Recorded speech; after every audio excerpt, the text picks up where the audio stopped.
Okay, so many of our customers obviously will already be used to this screen. At the top here in the navigation, you can see that we have the fraud and error prevention suite. Within there, we have the beneficiary checks and, of course, confirmation of payee. And what we've done here, Dan, is split it into two sections. As I mentioned before, the single check and the bulk error on the right here. On the single check, you simply add in the account details. So I'm going to use mine actually.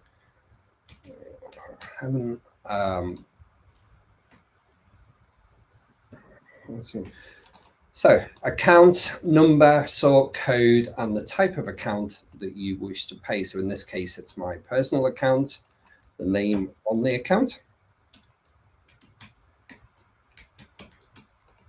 would be my name, and then obviously a reference there if so desired. So the reference field is if you're making a one-off payment, you just want to check the details. Let's say that was actually for an organization, you could put in there new supplier, gas, something like that, just a reference to reference back again. So I'm just going to perform that check there, and you'll see that it's pretty quick.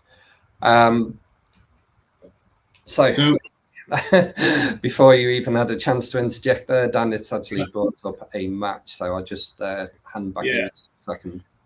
Yeah, thank you, Neil. Yeah, just whilst that that check was happening, I just wanted to talk through some of our conversations we've had with customers at this point, and sort of the processes that some of our customers are currently going through. And we found there was sort of three common themes. Yeah. So the first one being many organisations, as you've already mentioned, Neil, are logging into banking portals, and that's for line-by-line checks. And often involving penny checks or penny tests. However, that can be quite time consuming, especially if you've got a high number of new suppliers in a particular month, or maybe a high number of new starters within your payroll team. And it also requires providing unnecessary access to the banking portal and to live payment flows, and sometimes to individuals within your finance teams that you may not want having access to those live payment flows. So that's the first practice that we're finding that's common across our customers. The second being customers are actually resorting to getting into contact with those new suppliers, so direct contact over the phone, or in some instances requesting confirmation through email, and that be on letter-headed paper with their supplier, with their account details on. And whilst that can be effective because you're actually confirming it directly with the person or organisation that you're sending the money to, it's not the most efficient process because you're having to rely on them actually answering the phone to send that information across, and it's just not very effective in terms of from a time point of view.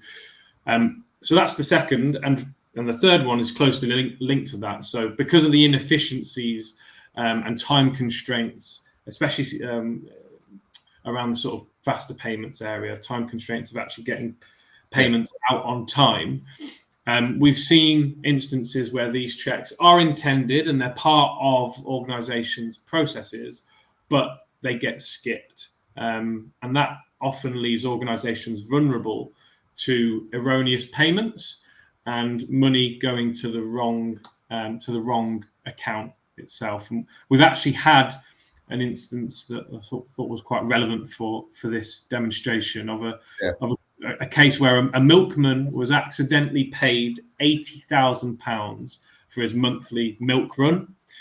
Yeah, I know, £80,000. That was a good day for him. Instead of the intended £80.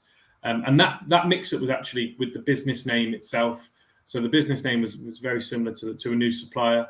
So yeah, the milkman received £80,000 and the new supplier received the £80.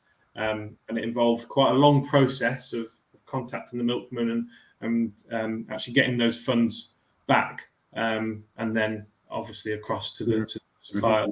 With this process, this would have been flagged at the outset before the payment was actually processed.